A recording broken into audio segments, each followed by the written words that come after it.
She humiliated him like he was nothing. Wait till the end, because what happens next will shock you. And tell me where you're watching from right now. Asterisk, a luxury corporate building lobby during rush hour where hundreds of employees move with urgency, without noticing the quiet presence of a ragged old man sitting near the entrance, as if he does not exist in their world of glass, steel, and power. Conversations and footsteps echo across the marble floor. Yet no one stops, no one questions, and the man remains still, watching everything with a calm that feels almost unsettling. Then the atmosphere shifts as the elevator doors open and she steps out, confident, sharp, and commanding. Her presence immediately changes the energy of the room. Every head subtly turns, but no one dares to speak. She walks forward, heels striking the floor like a declaration of authority, in her eyes lock onto the old man as if he is nothing more than an inconvenience that should not exist in her world. She stops in front of him. Silence tightens around the lobby, and then her voice breaks it with cold disgust. People like you do not belong here. Security should have thrown you out already. The words land heavy and sharp, causing nearby employees to freeze. Some look away, others start recording on their phones. The old man, however, does not react. He simply looks up, meeting her gaze with an unsettling calm, as if he has heard worse truths before and survived them without effort. The tension deepens as her confidence hardens into something more dangerous, a need to dominate the moment completely. But in the background, something begins to shift. Whispers spread among the crowd. Funds tilt closer, recording every second, because something about the old man's silence feels wrong, almost too controlled, too deliberate. And just as she prepares to turn away, satisfied with her humiliation, a single moment lingers in the air, unnoticed but irreversible. He slowly rises to his feet and looks at her, not with anger but with recognition, as though she has just stepped into a story far bigger than she understands. The air grows heavier as subtle unease spreads through the lobby, because something in his presence begins to contradict everything she believed about power and status. Her confidence flickers for the first time, but she hides it behind a cold stare, unaware that the people watching are no longer watching her. Instead, their attention shifts entirely toward the man she tried to erase from importance, and in that silent reversal of attention, the foundation of her authority begins to crack, ever so slightly, almost invisibly, yet undeniably. And the old man, finally, speaks in a low, calm voice that carries more weight than her entire performance combined. You seem very certain about who belongs and who does not, he says softly, and in that moment something shifts. Again, deeper and irreversible, leaving the entire lobby holding its breath as the truth quietly prepares to surface. But before anyone can react, the lobby doors behind them open again, slowly, deliberately, and what walks in will change everything she thought she knew about this moment and the man she just humiliated forever as the truth. Asterisks, the executive did not step back. Instead, she turned sharply towards security and raised her voice to make the entire lobby obey her version of reality. Two security guards approached, hesitantly, sensing the tension but unsure of what they were truly being asked to do. She pointed directly at the old man, as if removing him would restore order to her authority. Employees gathered around, pretending to be busy but clearly drawn into the unfolding confrontation. Some recorded discreetly on their phones, while others whispered about whether she was going too far. The old man remained seated for a moment longer, then slowly stood up with deliberate calm. His presence did not change, yet somehow it made the entire space feel smaller and heavier. He looked at the security guards and then at her, as if waiting for them to realize something important. One guard hesitated, clearly recognizing the strange composure of the man, but said nothing. The executive noticed this hesitation, and her irritation sharpened into open frustration. "Do your job," she snapped, ignoring the growing discomfort in the room. But instead of fear, the old man responded with a quiet question that cut through the noise. "Are you always this quick to judge, or just when no one important is watching?" The question did not sound loud, but it silenced parts of the room instantly. A few employees exchanged uneasy glances as the dynamic in the lobby began to shift. For the first time, the executive felt something close to doubt, but she buried it under authority. "This is private property," she declared louder, trying to reclaim control of the situation. Yet even as she spoke, more employees were now clearly focused on the old man instead of her. And that silent shift of attention was something she did not immediately understand, because behind his calm expression there were subtle details beginning to surface. The way he stood suggested authority, not submission. The way the guards avoided his eyes suggested recognition, not confusion. And the way the crowd reacted suggested fear of misunderstanding something far bigger. The executive finally stepped closer, lowering her voice but sharpening her tone. "You need to leave," she said firmly, "before this becomes a problem for you." The old man did not move immediately. Instead, he looked around the lobby as if studying every face watching him. Then he spoke again, even softer than before, but far more dangerous in meaning. "Sometimes the people who shout the loudest are the ones who understand the least." The room tightened again. And in that tightening silence, something in the crowd shifted attention toward a realization forming too slowly to name.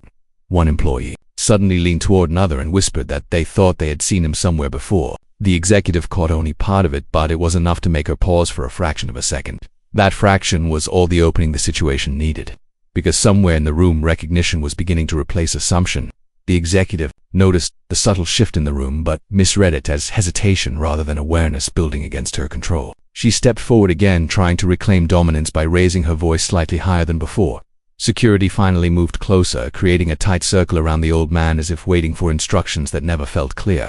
But instead of reacting with fear or resistance, he simply adjusted his posture and looked at each guard one by one. That simple act unsettled them more than any protest could have, because it suggested familiarity with authority rather than submission to it. Meanwhile, employees continued recording, and the footage was already beginning to circulate beyond the building walls into social platforms. The first comments online were mocking her confidence, but within seconds, new replies started questioning the identity of the old man.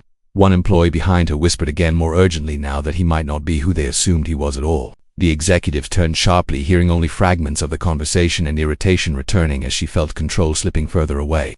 And in that moment, the atmosphere in the lobby changed from confrontation into anticipation of something nobody was ready for yet coming. And that's when someone in the crowd noticed something that would change everything.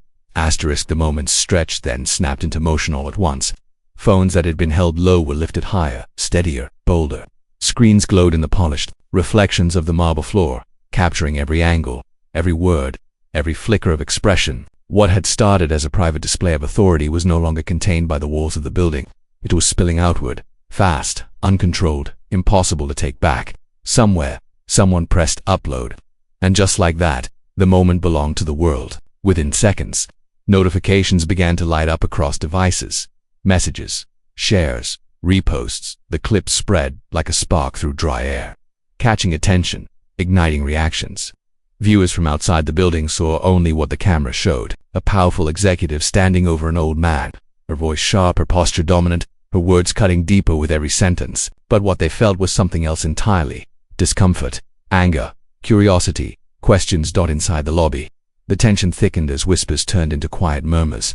Employees who had once stood close to her began to shift, almost instinctively, creating distance. Not enough to be obvious, but enough to be felt. A subtle step back here, turned shoulder there. The invisible support she had always relied on was beginning to dissolve, replaced by uncertainty she could not control. The old man noticed everything. He did not rush. He did not react with emotion. Instead, he allowed the moment to unfold, as if he understood the rhythm of it better than anyone else in the room. When he spoke again, his voice carried the same calm weight, steady and precise, cutting through the rising noise without needing to compete with it. "It's interesting," he said softly, "how quickly power reveals itself, not in how it builds, but in how it treats those who seem to have none." The words landed differently this time. They did not feel like a response. They felt like a reflection, a mirror held up not just to her, but to everyone watching. The executive's jaw tightened. She sensed it now, the shift she could not name but could no longer ignore. Her control over the moment was slipping, not dramatically, not suddenly, but in quiet, irreversible fragments. She raised her voice again, sharper than before, trying to pull the narrative back into her grasp. "You don't get to stand here and lecture me," she snapped. "You don't even belong in this building." But even as she said it, the words lacked the certainty they once carried, because behind her, the reactions had changed. A few employees were no longer looking at her, they were watching him, studying him, listening more carefully than before. One voice, barely above a whisper, slipped through the tension. "Why does he sound like he owns his place?" The question lingered, subtle but powerful. It spread through the room without needing to be repeated. You could see it in their faces now. Not recognition, not yet, but doubt. And doubt was enough to fracture authority. Outside the building, the clip was evolving in real time. Comments multiplied faster than they could be read. Some defended her, calling it policy, calling it professionalism, but others pushed back harder, questioning the tone, the cruelty, the assumption behind her words. Threads formed, arguments sparked, and the narrative began to shift away from control and toward accountability, back inside. The executive felt it in ways she could not fully explain. The room no longer moved with her. It resisted her. And the more she pushed, the more that resistance grew. "Security," she said again, this time louder, more forceful, as if volume alone could restore order. "Remove him now." But the guards hesitated. It was brief, almost invisible, but it was enough. The old man turned his gaze toward them, not with challenge, not with fear, but with a quiet familiarity that unsettled them more than any defiance could have. It was the look of someone who did not need to prove anything, because proof was already present, waiting to be recognized. He shifted slightly, straightening his posture, and in that simple movement something changed again. The air around him seemed to hold weight, presence, authority that did not announce itself but could not be ignored. You're asking them to act, he said calmly, without asking yourself why they hesitate. The executive opened her mouth to respond, but for the first time, nothing came out immediately, because she saw it. Now, not clearly, not fully, but enough to feel it. The hesitation, the distance, the way the room had begun to lean away from her and toward him, the way the attention had shifted without permission, the way her certainty no longer echoed back to her from the people around her. You could feel it. The energy in the room was changing. She was no longer in control. Her confidence, once sharp and unshakable, began to crack at the edge, not breaking, not yet, but weakening under pressure she did not understand. And the more she tried to reinforce it, the more fragile it became. Who do you think you are? She demanded, her voice rising again, but this time carrying something new beneath it, not just anger, fear.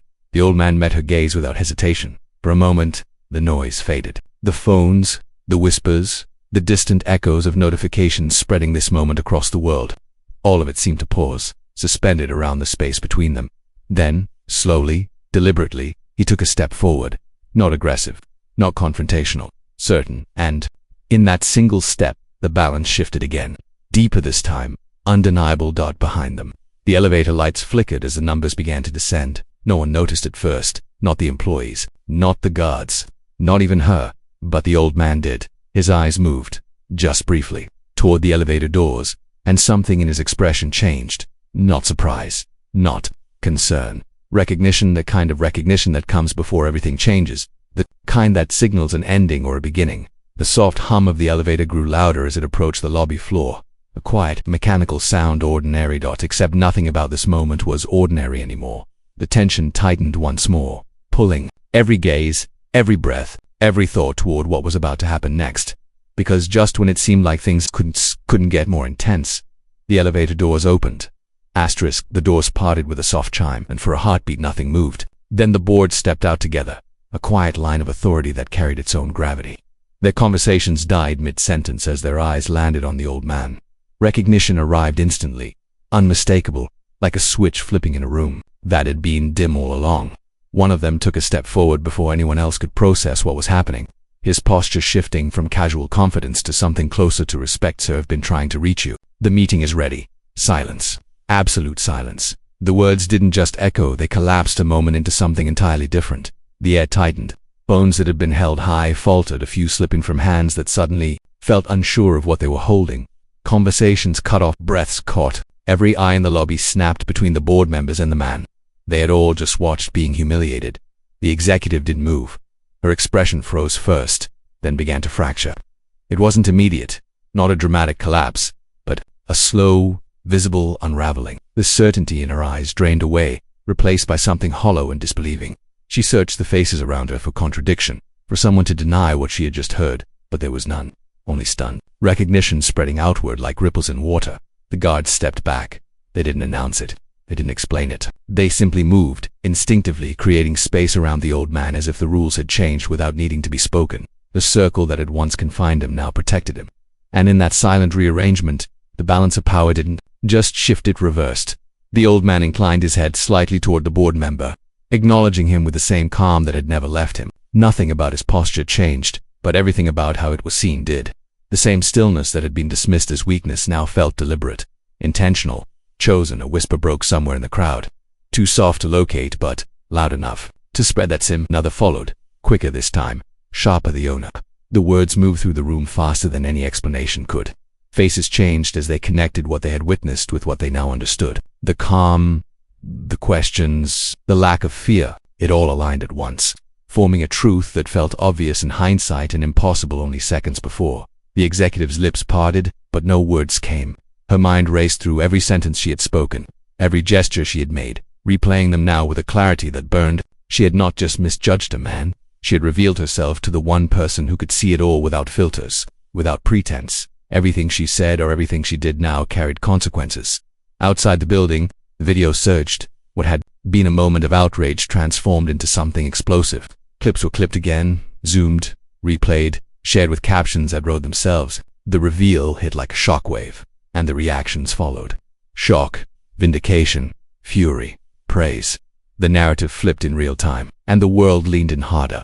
Back inside, the board members closed ranks, their attention focused entirely on him. One of them spoke again, lower this time. "Careful, We were concerned when we couldn't find you. He offered a faint smile, not amused, not pleased measured. I wanted to see something for myself. The words settled with weight. A few employees looked down, suddenly aware of their own silence minutes earlier. Others glanced at the executive, then away, unwilling to meet what her expression had become. The authority she carried had not just been challenged, it had been exposed. Stripped of context, stripped of control. She took a step forward, then stopped, as if unsure whether she was allowed to close the distance anymore. The space between them felt different now. Not physical, hierarchical. Sir, she began. But the sentence faltered before it could take shape. He turned his gaze to her, not sharply, not with anger, just enough to hold her there, suspended in the moment she had created. The lobby seemed to contract around that single point of focus. Every person aware that whatever came next would define more than just an outcome. Her composure cracked. It showed in the smallest ways, the tightness around her eyes, the controlled breath that came a fraction too fast, the way her shoulders no longer held the same certainty. She searched for the version of herself that had spoken so confidently minutes ago, but it felt distant now, unreachable. Phones were no longer just recording, they were witnessing. Employees who had once hovered near her now stood back entirely, creating a clear line of sight between her and the man she had tried to remove. No one intervened, no one spoke. The moment belonged to him now, and everyone knew it. He let the silence stretch, not to intimidate, to reveal. Then, he took a single step forward, closing the distance she could not. You were protecting the company's image, he said quietly. It sounded like agreement. It felt like something else. Her head lifted slightly, a reflex of fragile. I hoped that she could still anchor herself to the justification she had claimed. But the room didn't move with her. It waited, he continued, the calm in his voice unchanged, and in doing so you showed me exactly what that image looks like when no one thinks it matters. The words landed deeper than any raised voice could have. A collective breath moved through the room, almost imperceptible, as if everyone felt the impact at once. The statement didn't accuse or defined, placed the moment into a frame that could not be escaped or reinterpreted. Her face drained of what little color remained. There was no argument left to make, no authority left to lean on. Only the reality of what had been seen, recorded, and now understood by everyone present and by countless others beyond those walls. The board members exchanged brief glances, not questioning him, but acknowledging the weight of what had just been set in motion. Decisions didn't need to be announced yet. The direction was already clear. The old man's gaze moved across the room once more, taking in the employees, the guards, the space itself, as if committing it to memory. Then it returned to her, steady, unhurried. For a moment it seemed as though he might simply turn and walk away, leaving the silence to do the rest, but he didn't. He paused, and in that pause, the entire room leaned forward without moving. Because the biggest shock wasn't who he was, it was what he said next. The silence did not break all at once. It thinned, slowly, as if the room itself were deciding how to breathe again. He stood there without raising his voice, without shifting into anger, and somehow that made everything heavier. The absence of outrage forced everyone to face what had happened without the comfort of distraction. When he spoke, it wasn't to dominate the room, it was to define it. The company's true value isn't measured in profit, but in how it treats the people no one is watching. The words settled over the lobby with a quiet finality. They didn't invite debate. They didn't need emphasis. They simply existed, clear and unmovable, leaving no space for interpretation. A few employees lowered their phones, not because the moment had ended, but because it had reached something deeper than spectacle. Others kept recording, aware that this was no longer just a viral clip. It was a statement that would travel far beyond the building. The executive stepped forward, the movement hesitant, unfamiliar. The confidence that once guided her had nowhere to stand now. Sir, she began again, her voice softer, stripped of the edge it once carried. I didn't realize. He didn't interrupt. He didn't need to, because realization had come too late. She tried again, searching for something that could hold the moment together. If I had known. He looked at her, not harshly, but with a clarity that stopped the sentence before it could finish. And in that look, the truth became unavoidable. It was never about knowing. It was about choosing. Choosing how to speak, choosing how to act, choosing who deserved dignity. The apology dissolved in the space between them. Around them, the room remained still. No one stepped in. No one offered rescue. The structure that had once supported her authority now stood back, allowing the consequence to unfold without interference. It wasn't loud, it wasn't dramatic. It was quiet, precise, and irreversible. One of the board members shifted slightly, ready to speak, but he raised a hand just enough to hold the moment where it needed to be. This was not about policy. Not yet. It was about principle. Leadership, he continued, his tone steady, which isn't tested when everything is visible. It's tested in moments like this when you believe no one is watching. A few heads lowered, not in shame alone, but in recognition. Because it wasn't just her moment anymore. It reflected on all of them, on what they had allowed, what they had ignored, what they had become comfortable overlooking. Outside, the video surged again. Clips of his words spread with captions that echoed the same idea. Reactions poured in from every direction. Some called it justice. Others called it overdue. Conversations formed around power, around humility, around the quiet ways people reveal themselves when they think it doesn't matter. The moment no longer belonged to the lobby.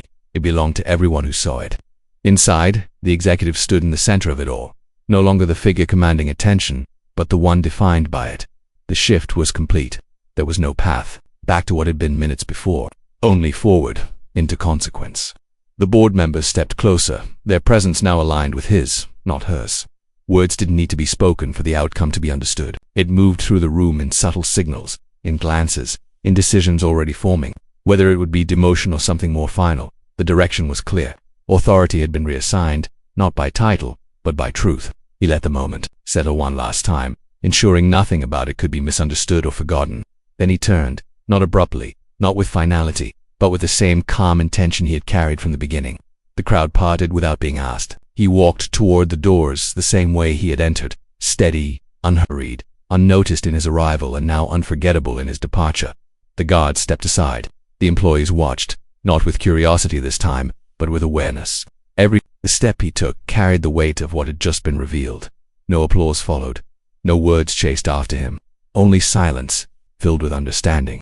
And as the doors closed behind him, the lobby remained still, holding on to the lesson that had just unfolded within it. A lesson that would travel far beyond that space, carried by screens, by conversations, by the quiet changes it would inspire in people who had never been there. Because in the end, respect isn't about who someone is. It's about who you choose to be when it matters most.